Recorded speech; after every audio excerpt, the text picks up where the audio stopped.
Hi, I'm Jordan. This artichoke dip is great. Crazy weather we've been having. Do you have a business card? I'm wrapping up this semester's series by talking about networking, including the good and bad ways to make small talk and the good and bad ways to sell yourself, make contacts, and find leads. I'm going to warn you, I've been known to make some wild analogies, so just beware. I do compare networking to El Nino in this episode.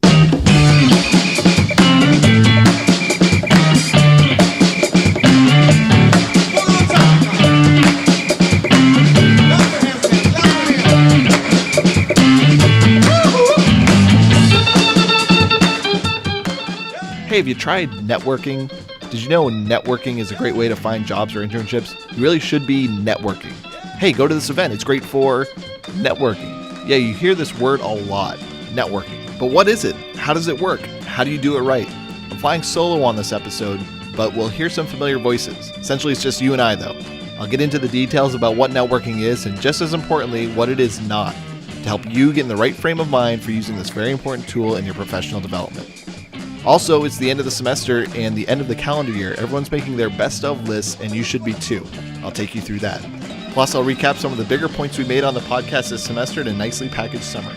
It's all coming up on First You Hustle, a podcast from the Columbus College of Art and Design meant to help students and budding creative professionals put their expertise to use.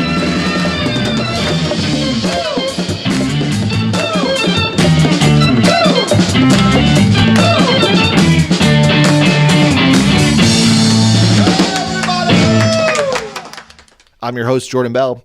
Welcome to another episode of First You Hustle. When you prepare a resume, there's a learning period, a creation period, and a review period. And then your resume is done. You can check it off. Resume complete. You can do the same for a cover letter and to some extent interviewing. You can prepare for it, be ready, and have it done.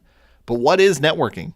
How do you know when you've done it? When is it over? You know, it's never really over, which makes it one of those uncheckable items on your job search list. You should always be networking. You probably hear this advice over and over. You've heard it on this podcast series before. Kristen Harris at Portfolio Creative listed it as an important part of the application process. The easiest, I do think, meeting people there, reaching out through LinkedIn, maybe finding someone, like I said, somebody that you have enough in common, you can reach out and say, hey, we have this in common. Would you be, willing to chat with me? And not asking a lot of that person as well. So don't ask them for an hour of their time, but a 15-minute phone call, or even just, can I send you a couple questions via email? That person, if they're, most people are generally nice. And if you're not asking a lot of them that will, be time consuming, they're usually kind of willing to share information. Amanda Kepner at the Columbus Museum said her first gigs were great because of the access to networking and how it was a great way to meet people. And it's amazing how all the organizations here talk to each other. Like, you meet people who work at Ohio History and people who work at COSI and people who work at Wexner and people who work at Jazz Arts and people who work at King's Art Complex, all just from being in one place and talking to people. I learned a lot about tourism, just in the course of my job. And I'm like, that is a very interesting aspect that I would not have expected to be part of museum life. Christopher Washington at Falgren Mortine says you should do it before a portfolio interview so you best know how to position yourself. I think it's also good to maybe gauge from pre-networking prior to the conversation. So in advance of any type of portfolio review with an employer or an actual interview, ideally you would have already had some sort of casual networking conversation with, maybe someone from the panel or another member of the team within that company for more insight into what that company does. And that might be a good chance for a student to ask some questions like, what does this employer value? Is it more technical skills? Is it a blend of technical and soft skills? In a conversation for an actual position, what would be most important to emphasize? These are questions that would be appropriate to ask during any type of networking meeting. But we never really went into detail about what networking is, just that you need to do it. So are you ready? Do you want to know what networking is? It's essentially professional friend making. It's building relationships in the professional world, collecting contacts, and discovering mutual professional interests within your field. Why is it important? Networking is something that you'll do at every phase of your career, not just during the job search. That is because there's no singular benefit to networking. It just helps you know people, and knowing people helps with all kinds of things. For you, the job seeker, yes, perhaps it leads to an internship or job lead. More likely, as a job seeker, it helps you learn about a company or opportunity and makes yourself familiar with those that might be hiring. But it also has other effects. Just by the sheer odds, you aren't going to bump into someone at a networking event who fits every need you are looking to fill. But that person you meet at an event knows the person you ultimately need to be talking to. For working professionals, you might learn about best practices, trends, or other items relevant to your current role. You might meet people and collaborate on a project. Not all networking is for job searching. This is an important distinction because it is easy to think that a networking event is for finding job leads. But that's just what it is for you. For everyone else there, this event has some other purpose. And keep this in mind. Networking conversations should be two-way streets. It isn't just about stating your pitch, and we'll get into how to do that later, and then moving on. It's about interacting, creating genuine connections through genuine conversation. This is where I can sense the confusion setting in. You hear the advice that networking is essential to finding a job, but then you hear that networking events are not the place where you should ask for jobs. Networking is a marathon. Interactions are not transactions. You aren't promised something in return after one meeting with someone, so you can't expect to meet someone, ask for a job, and then be done with it. But networking is highly likely to influence you getting hired into a position. Here's an example. Let's say in September you meet Jill at an event. She works in a field relevant to your major, and you discuss your anxiousness to get into the field when you graduate. Jill shares some of her advice when she was a senior. You discuss her work. She asks you questions about your interests, and it's a great interaction. After the event, you follow up with Jill, telling her it was great to meet her and hope to keep in touch. December rolls around, and you found a great internship opportunity and are preparing your application. You reach back out to Jill to ask her some questions. It's not at Jill's company that you found this internship, but the two companies are similar enough that you feel Jill's advice could be helpful. Plus, you don't know anyone at the company to which you're applying. Jill shares some advice that helped her get her first job, but doesn't have much insight on the company you are applying to. She notes that her colleague David used to work there many years ago and offers to connect you. David has some additional insight into the company and gives you some notes. Unfortunately, he doesn't have any strong connections at the company, just casual acquaintances, so he can't make a referral or pass along your application. Nonetheless, the advice David and Jill gave was strong enough to get you an interview. Did this opportunity come through networking? I'd say no, kinda. You found it on a job board. But the interview, did that come from networking? Well, they reviewed your application and offered you an interview, so not really. But it kind of did. Networking in this case informed your application enough to get you the interview. Maybe there's no real way to know. But had you not networked, would you have made the right additions or edits to your application? Would you have still gotten an interview if you didn't make those additions? Probably not. That's what networking does. It plays in the background. It's the El Nino to your job search. It creates a set of circumstances without promising outcomes. To describe it in an oversimplified, very layman, non-meteorologist way, El Nino is essentially a set of conditions that make certain types of climate behavior more or less likely. Networking does the same exact thing. El Nino might make it more likely that there's going to be a heavy downpour, and networking makes it more likely that you're going to get job opportunities, but you might just end up finding a great lead on a new coffee house. So how do you prepare for an environment of circumstances? It's a fine balance of understanding your professional interests, but not ignoring your personality, turning up the part of your brain that makes you interested and curious in other people's lives, and not making yourself dependent on an agenda. This last part is happenstance, a little bit of surrender to not knowing what's going to happen next. I'll break down these parts. Professional interests. This is the business part. Don't throw the baby out with the bathwater by forgetting important pieces of information like who you are, what you're studying in school, what do you want to do when you graduate, and this can range from a very specific role to general interests and inclinations. And what projects are you currently working on? These 4 things should get the ball rolling enough to spark conversation, but you can add in more information as you see relevant.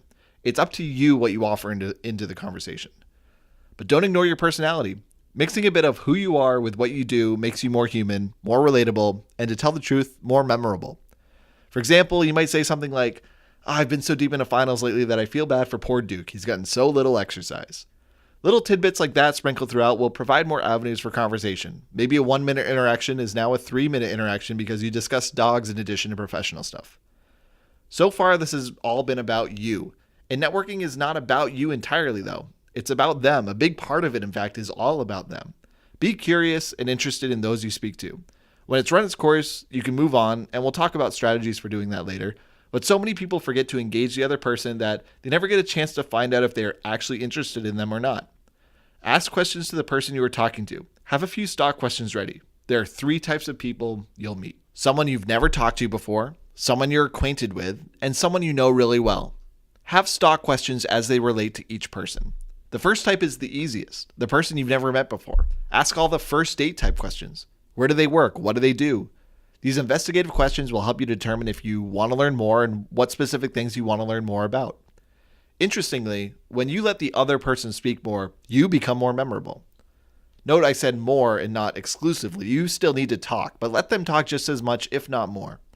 They will form a better impression of your interaction rather than if you just talk at them for 5 minutes and never let them get a word in. People like to be engaged. It makes them feel valued. Give that gift by asking questions. But don't fake it. If someone is just a dud, they aren't interested in you or see no value in interaction, be polite, but feel free to end the conversation. Meet someone, chit chat, and then when you get the sense that neither of you are finding much value in this, excuse yourself. Say something like, "Hey, great meeting you. I'm going to go grab a little food and mingle about. Take care." Similarly, if someone gives you an exit line, don't take it personally and don't cling. "Oh, food, I'll come with you." If they wanted you to come with, they'd have said, "Hey, you want to go grab some cheese and crackers? I'm so hungry," or something like that. And that last part is surrendering to happenstance. This means not going in with a strict agenda. This puts blinders on. If you enter that room only looking for an internship and that's it, you'll miss out on so much. When you meet someone, engage. Ask them questions. Don't put up roadblocks as to why someone is assumed to not be of value. Let's say you are a designer and you meet an accountant at a networking event. Immediate reaction, this person is not of value. But dig deeper. Where do they work? A design firm? Okay, maybe they don't. Do they have an interest in design work? A good way to find out is when you introduce yourself. "Hey, I'm in interior design and I've been working on some new concepts for rocking chairs." And suddenly, because you mentioned that, they say, "Hey, my brother does woodworking and I actually manage his finances as a side gig." Or maybe that was a swing and a miss too, and nothing comes of it. Maybe you part ways without thinking anything of the interaction. You just never know what is underneath. A little bit of digging helps you find the way. Networking relies a lot on happenstance. It's hard to point to a typical interaction and say, "Networking, see, it works." Networking is a way of putting yourself out there and creating some movement. Maybe that movement tips things in your favor in some way, but you'll never be certain about it. So networking is this mix of creating situations and putting yourself out there, but then also being on point with the message. And that brings me to our second topic today, the message. What do you say? We just talked about asking questions and getting yourself out there, nailing the introduction. But how many times has someone, maybe a friend or a family member, asked, "What have you been up to?" And you just kind of say, "Oh, the same old stuff," or "Not much," even though that isn't true. With the end of the year approaching, everyone is making their best of list for 2017. I think you should do that too. Maybe even just do it for this semester. What did you accomplish? Break down your semester into categories. Review each class you took. What were the main things that you learned? Review any job or internship you had during the semester. What did you do? Were there any big accomplishments? Review your activity outside the classroom, clubs, activities, etc. Anything noteworthy? Make sure you make a mental note or even a physical note about what that is. This will be your fodder for striking up conversation. Now when someone asks what you've been doing lately, or maybe they ask how an internship went or how the semester was, instead of just saying, "Good, I passed," try to showcase a little bit about what you've learned. At the very least, it gives some momentum to the conversation. Saying something like, "Good, I passed," is hard to follow up with other than "congratulations." It's kind of a conversation ender. Something more substantive, when someone says, "How was your semester?" and you say, "Good. For one of my classes, I had to redesign branding for a soup company. It was challenging, but I think our group came up with a pretty neat concept," etc., etc. This forwards the conversation while also revealing things that you've actually done. Now the listener knows a little bit about your process and design interests. Also, listing accomplishments and key takeaways are good for other reasons. You might find some good resume material. You should always update your resume after turning points in your career. That means when you end an internship or start a new job, finish a semester or a big project, always make sure your resume represents you today and not you a couple months ago. Even if you never share your list of accomplishments, but I hope you do, it's a good booster for your morale. You're on a journey, so checking in with yourself to recap progress will help you keep the stamina to continue. With the holiday break coming up, practice actually talking about your semester with friends and family. Once you get it out a couple times, it'll become second nature. And with that, let's recap this semester's worth of First, You Hustle. What did we learn? I feel like this is my Jerry Springer end of show moment. First, another big thank you to the guests we had on this semester. We had alumni, working professionals, faculty, students, and CCAD staff on to share their advice. Thank you all for helping out with this project. A theme that came about in this semester's episodes is getting serious about your job search. This is not a spectator sport. There's no room to be passive. In many episodes, our guests discuss tactics such as reaching out to people, researching a company or person beforehand, taking advantage of access to people. The tools for your job search are laying around you. A hammer is only as effective as the hand that swings it, so make sure you do 2 very important things. 1, you know what tools are available to you. You have an office dedicated to helping your career search, and that's my job. You have countless other people right here on campus, including academic advisors, faculty, your classmates, and more, who are just as dedicated to helping you find success. You'll find that through classes, campus events, or just the fact that you're plop in the middle of one of the biggest cities in the United States, that access to working professionals and opportunities are well within grasp. So that takes me to number 2, grasp them. After understanding that what you have at your disposal and how to use it, which is what I hope this series is helping you understand, how to use these tools, it's on you to go forward and put them to use. You'll have some networking outreaches that don't get answered. You'll have some conversations that go nowhere. You'll have the interviews that you wish you could do over. It doesn't work instantly, and you're bound to make mistakes. That's actually why I encourage you to get out there now. Work out the kinks. Keep at it. It works. It just takes time. It just takes practice. You have more support at your disposal as a college student than you ever will again in your life. So many people are rooting for you right now. So many people want you to succeed. So get going. Get out there. Raise your hand when you need help, and our office will be there to assist, but nothing will happen until you start the journey. And for those that are on the journey, for those of you who say that, well, I have started, so I guess I'm doing it, consider kicking it into a new gear. Reevaluate your progress and make changes if you aren't happy with the results. And just remember that before you can do anything else, first, you hustle. Have a great break and use your time to reset, reflect, and prepare yourself for another semester of kicking butt. We'll be back in the spring with new episodes on new topics. Thank you so much for listening, and have a great new year. Our theme song is Mr. Boogaloo by The Juanitos, Creative Commons license from the Free Music Archive.